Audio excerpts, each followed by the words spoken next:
Hey everyone, I've got an important message for each and every one of you guys who are wanting to, for once and for all, understand what gets in the way of you breaking through to the next level of your potential with the goals that you're looking to achieve. And I really just want to bring some light from some amazing extraordinary human beings from across the globe who've definitely created success in their lives.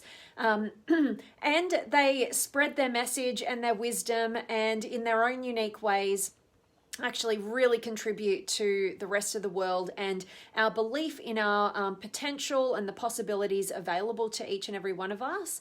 So I want to hear from you guys today, and I want to hear particularly, what is the main goal that you're working on in your life right now? So drop me a comment, let me know where in the world you're tuning in from today, and also what is it that you really want, what you're really inspired by, what is the very thing that you ultimately want to create in your life. To the degree that you have that clarity right now, I'd absolutely love for you guys to play along and contribute to the conversation today. Share any of your words of wisdom or your experience on what we're going to be talking about, maybe any challenges that you've got, particularly in regards to, maybe you give up too soon on the things that, you really were at one point at least, really inspired to create. So want to definitely hear from you guys with that. And also, I'm really pumped and excited to dive into this particular topic with you guys, because it's kind of a little bit of a blind spot that a lot of us can have really great, brilliant intentions in terms of, what we're looking to create and the effort that we go to make that happen. But ultimately, just keep tripping ourselves up because we're not consciously aware about this particular blind spot that every single one of us who are committed to growing and progressing in some area of their lives run into. All right, and we've got a few, like I said, some great wisdom from extraordinary souls who I'm going to share some quotes from them as well today that are just going to really encapsulate what we're talking about. So today's topic is why most people give up on solving their problems and how to break free of this cycle for good. All right, so this should be a pretty good one for you guys at playing along at home so that you can see if this blind spot plays out in your life like it does for most of us human beings. And sometimes it might serve for a bit of a reminder and a bit of a clarity and a direction over what you should be looking at that you may have been turning your back to. So the first thing that I want to say is I want to bring some light on the very thing that people get caught up in, which is thinking that the degree of effort that they go to will determine their level of success. Now, there is obviously a definite truth towards, the effort that you're exerting in a particular direction. If you're not exerting any effort in that direction, pretty unlikely you're going to achieve anything, right? And if you're putting a lot of energy, the likelihood of you achieving the success that you're after, breaking through and solving your problems or generating a new result and goal in your life, obviously, there's an element of truth that the effort is going to help in that direction. But most people get caught up thinking, I've put so much effort into this thing, and that will be the determining factor whether I get the success I'm after or not. And they get to this point where they feel like they've put so much effort in this direction and just nothing's ever working out. And maybe they've spent years, trying to put effort towards this thing, and then they don't get the results and then they give up. Other people don't stay consistent for years, they don't get results in a day or a week or a month or a year and they're done, right? And they think, well, I put in all that effort, I didn't get the result, wasn't meant to be, or whatever label, maybe I'm not meant to have that success, maybe I'm just doomed to have this problem forever, or whatever it is, right? And then they give up, and that's a very common pattern that we see. Okay, I put all this effort, wasn't successful, not for me, not going to happen, so they give up. Now the truth is that it's not effort doesn't equal success, right? Effort will contribute to success, but it's not the be all end all factor that will get you the result that you're after. In fact, what is more key that most people miss and skip over is their courage to acknowledge when their strategy isn't working, right? It's not working. You've been doing that thing for years. You've been trying and putting this effort towards it in the same old way, and it's not ever working. What did Albert Einstein say, you know? The definition of insanity is doing the same thing over and over again and expecting a different result. You know, we can also look at what Stephen Hawking said, which is intelligence is the ability to adapt and change. Because you first have to have the ability to acknowledge, hey, you know what? This strategy that I've been putting all this effort towards resolving this problem or getting this result and getting this goal, it doesn't seem to be working. I have to have the courage to acknowledge that that's not working. All right. Most people are too scared to acknowledge that. They just think it's going to slow them down. They don't want to acknowledge what's wrong because they're just so focused on having to be able to get to what's right, you know. But if you don't acknowledge what's not working, you're not really being very intelligent about it, right? So you're just trying the same old thing and not ever getting a different result. You also, once you have the courage to acknowledge what's not working, you also, coupled with that, have to have another level of courage to discover, you know, another option and actually test it out, right? And I know this stuff seems very commonsensical, but it's not, you know.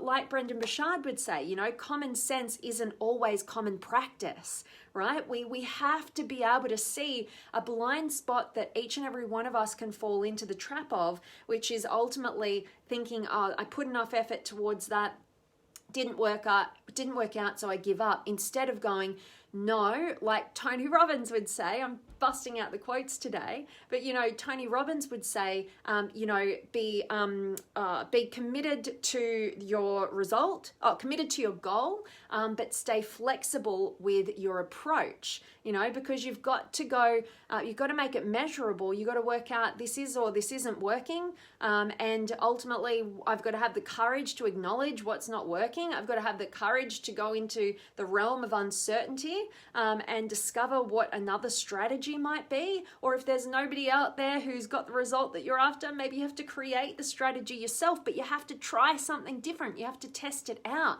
And that takes a lot of courage in itself to do, because we're terrified of failure, you know. And even when you go for a strategy that might have worked for another person, it's not a given that their same strategy is actually going to work for you, you know. And so you've got to have that courage to get beyond just being a follower of other people's strategies at times. And then you've got to be able to have the courage to back yourself and believe in yourself and test, iterate, and, you know, go and try and do something different, you know. And that's really the key, you know, and making things measurable. You know, I spent some time yesterday with an extraordinary human being who's been over years and years and years and years, I'm talking tens of years, been really trying to, you know, resolve challenges in their lives. But what they've been doing is going to the same sort of source, the same sort of mentality, the same sort of strategy in a particular community to resolve the challenge. But now it's been 10, 20, 30, 40 years and the challenge is still not resolved. So it's at a point, you know, oftentimes we have to hit a point of absolute crisis for us to be open to actually going, you know what, I have to acknowledge that it doesn't matter, despite all the effort I've put towards this, the strategy has not worked and it's been a long period of time. I've definitely given it a good go, right? And then at that point, be willing to open your mind to another completely different strategy, a completely different perspective on a situation and different tools that will be applied to that. And you know, I see this time and time again in the realm of like different realms of personal development and support and therapy. And I see people go into the mainstream approach of go and get a psychologist. And I've been there myself. I've definitely done that, and it's been amazingly helpful. Not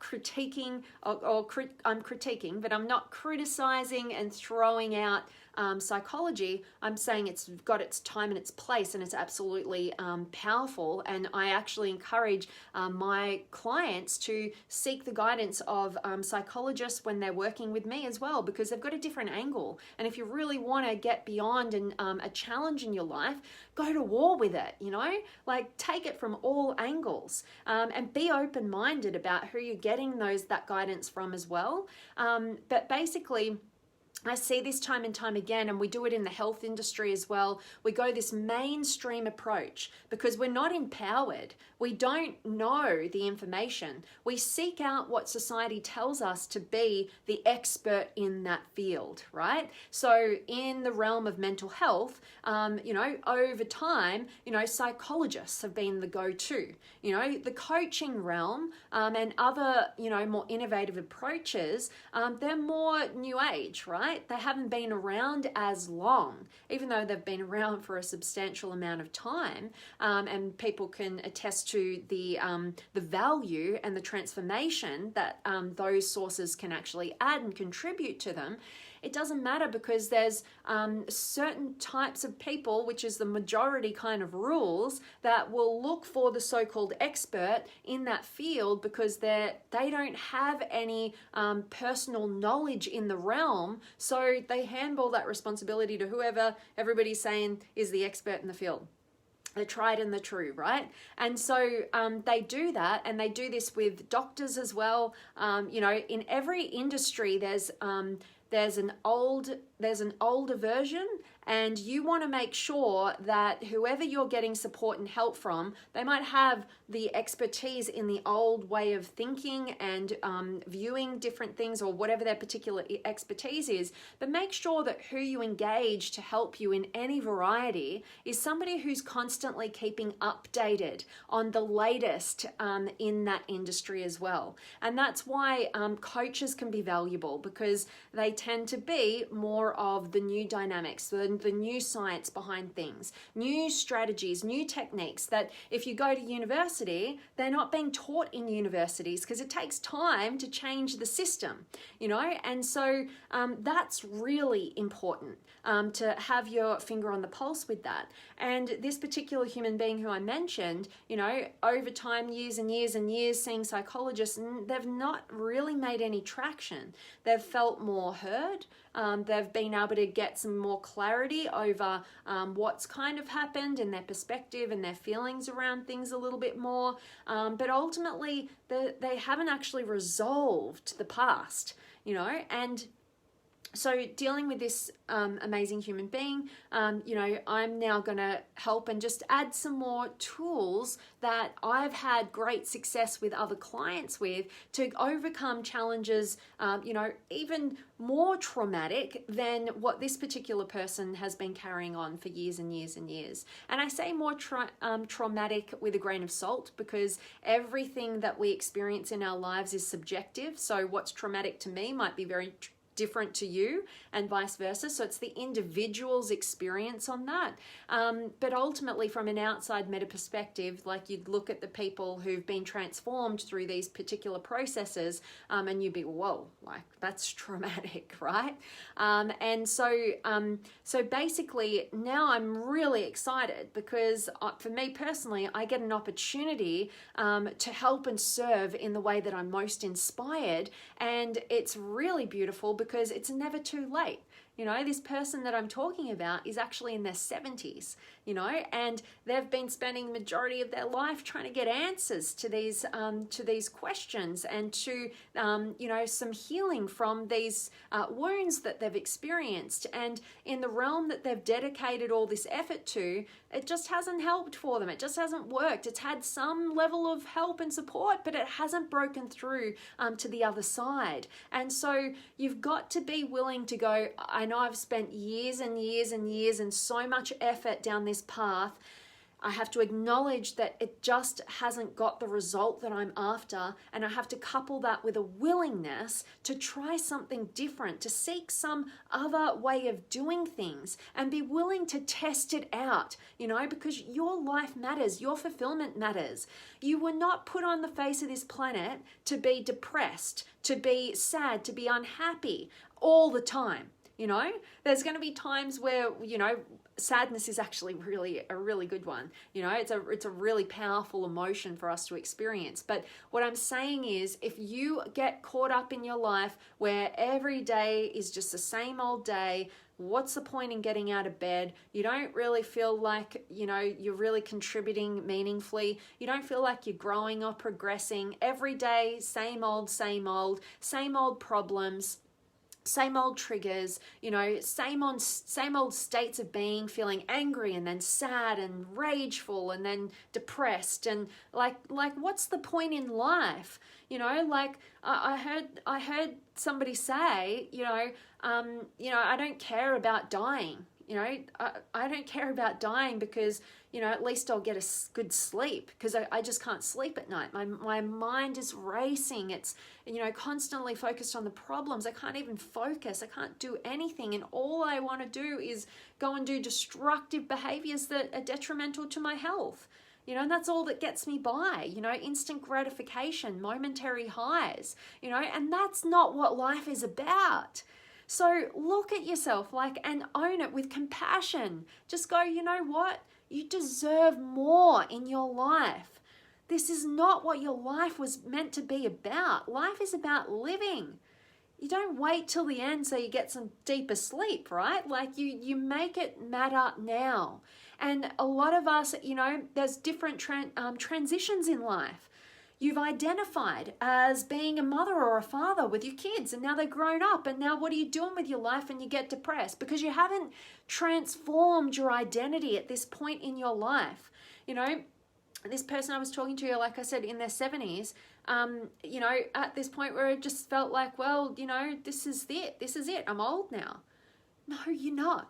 This person is actually pretty much in good health, and got that's the next section of their life. They could have another 20, 30 years going on in their lives, right? And what are you going to do? You're going to live this life, this Groundhog Day, for the next 20, 30 years?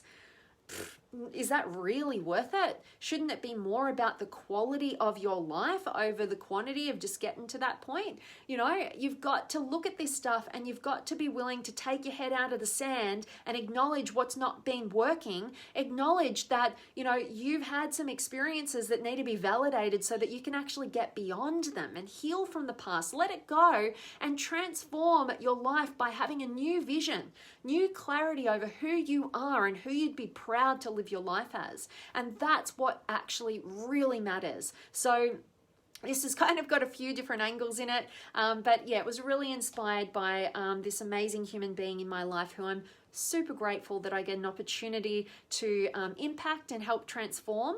And I'm very, very proud when I see people have the courage to acknowledge that things haven't been working and have a commitment to themselves to know, okay, just let me start here. Let me acknowledge that it's not working the same old tired ways, and be willing to find a new way, and definitely ask for support. It's really important, because a lot of the people who get themselves to that point in life, they've been overgivers in their lives. They give because they connect their sense of value and self-worth to how they're helping others, but then they're not helping themselves, and they let their health go to the wayside, and their future vision it's non-existent because it was always connected to them helping other people, but all that does is tire you out, wear you out, end you in a state of deprivation, and play out into self-destructive ways, and also ends up with you creating resentment in your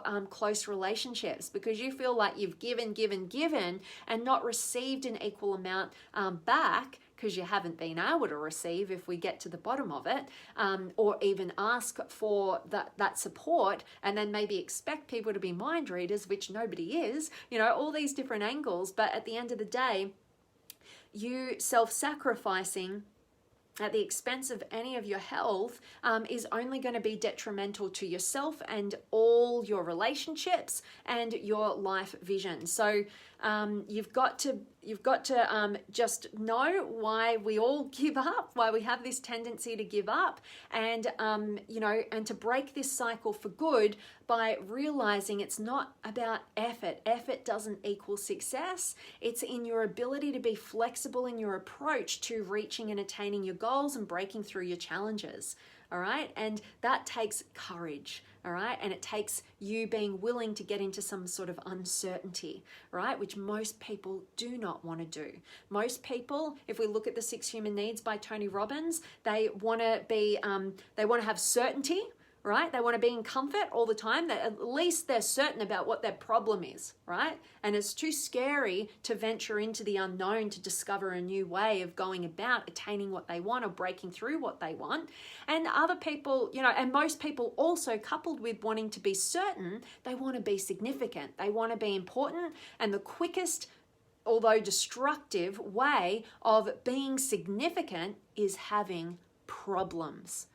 And most people can't even acknowledge that. They can't acknowledge that they don't even know who they would be without their problems, right? So if you see that, and you can see that actually majority of the world's population are driven by needing certainty and needing to be significant, it's easy to see why problems become the greatest addiction to all of us. But at some point, you have to be willing to go, you know what? I can be certain and significant in my problems and have a truly unfulfilling life that I don't even care about waking up in the morning.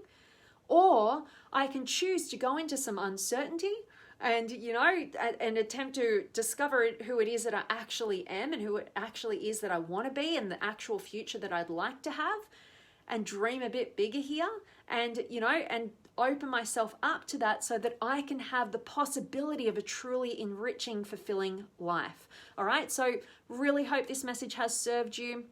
I want to check in with you guys now. So drop me some comments. Let me know where in the world you're tuning in from. Have you got any questions or comments or words of wisdom or experiences that you want to share with our beautiful community today? You guys know I love hearing from you. So let me check in. I've got Jared in the house, and Anita and Tazar and Randy and Anchor and Angie and Josie and Sue. Awesome to see all of you guys. And Jared, absolutely fantastic, my friend. Much love, amazing knowledge. Thank you so much, my friend. Always great to have you live, and grateful that today's message has served you.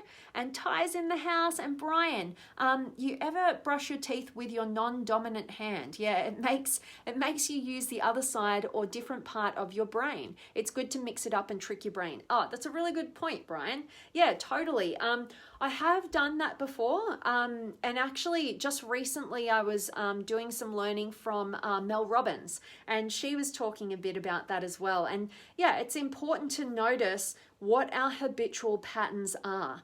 And you can look at it on kind of the surface level and look at, just brushing your teeth. What are the things that you do that are just totally habitual? The things that you're unconscious to, and to notice, what shoe you put on first, which leg do you put through your pants first? All those little things will give you an experience of how much you habitualize your life. And it's no different in terms of your mental patterns, and the problems that you have. You've got habitual patterns going on. It's like, I like to think about your brain having these neural pathways, and your habits are kind of like a truck driving down a dirt road. And the lines on that dirt road from the constant truck going up and down that dirt road, those tracks, they're ingrained to the point where the truck can just kind of almost not have to touch a steering wheel because it's just got the foot on the accelerator and it's just going that same way. And this is the point where you want to bring consciousness to what's habitual to you so that you can make sure that you're consciously designing your life rather than defaulting into mediocrity through survival, right? And so it takes a process of going, you've been that truck on the neural pathway, on that dirt neural pathway road, and then you've got to be able to turn that steering wheel. And it takes effort because you're creating a new path. It takes real effort until it doesn't anymore. But at least at that point, you've created, another neural pathway, those dirt tracks, but consciously, because it's a healthy pattern. It leads you towards the vision that you want. It leads you towards the kind of person that you'd be proud to be in your life, and so that's kind of a great example that you just bring to the mix there, Brian. Love that. And Jessica's here as well, awesome. And Kevin, emulating the habits of successful people is key, and not letting failure keep you from moving forward. Yeah, good point, Kevin. Why reinvent the wheel, right? Learn, search for people out there who have results that you're after. Who's doing it? Who's doing it really well? Go and learn what's their strategy. And I will say this, again, do this with a grain of salt. Know that no two individuals are exactly the same. We've got different experiences, different ways of being. We can follow particular strategies and basically, aim to get similar results, but just stay flexible in your approach and be willing to trust yourself in terms of changing and, whatever's not working, being able to check in, making it measurable, being able to consistently check in. Hey, is this moving the needle forward? Is this working? If it is, stay true to it. If it's not, make some adjustments, and it's simple and it's common sense. But like I said, Brendan Richard would say, common sense isn't always common practice. All right. Love that, Kevin. And Ram, hello to you, my friend. And Nadun's here, and Patty, and Erin, and Judy, and Sifi, hello to you, and hello Jessica, and Danny's here as well. So hope that you guys have gained some value from today's message. Just get you thinking about, what are you currently trying to resolve in your life? What are you trying to currently create in your life? And ultimately, don't be one of those human beings, like we can all be at some point in our lives, that give up because we equate the level of effort that we've gone to whether it should have created success or not, instead of realizing that ultimately you've got to be willing to acknowledge when strategies aren't working, and have a willingness and the courage to discover a new strategy and to actually test it out and not give up on your dreams. Remember, as Tony Robbins would say, stay committed to your goal, but flexible in your approach. Okay, that's so key. All right, so hope that served you. Thank you so much to everybody who could join me live today and contribute to the conversation. Hope this was worth your time, and if it was, please do share it to any of your loved ones who you feel could gain value from this message. And as always, I'm sending you guys all of my love, light, blessings, gratitude, energy, enthusiasm, everything extraordinary coming to you to wherever you are in the world today. I really do hope that it's beautiful, amazing, and extraordinary, that you're doing something super empowering, and today's message has definitely served you. Again, just remember, that most people give up because they equate effort to whether it's going to make them successful or not, and they are not flexible in finding different ways and acknowledging what's not working and finding a new way. Don't give up on your goal. Find a new strategy and test it out. Be willing to get into the uncertain frame so that you can ultimately consciously design your life rather than default into mediocrity, which majority of us do. Don't be in the majority, be in the minority, and let's move forward and break through to a new level of our potentials in all areas of our lives. Show other people what's possible so that we can get about evolving out of these same old tired patterns. All right, so sending you guys all of my love. Thanks again for joining me. Much love to each and every one of you guys, and I'll see you tomorrow.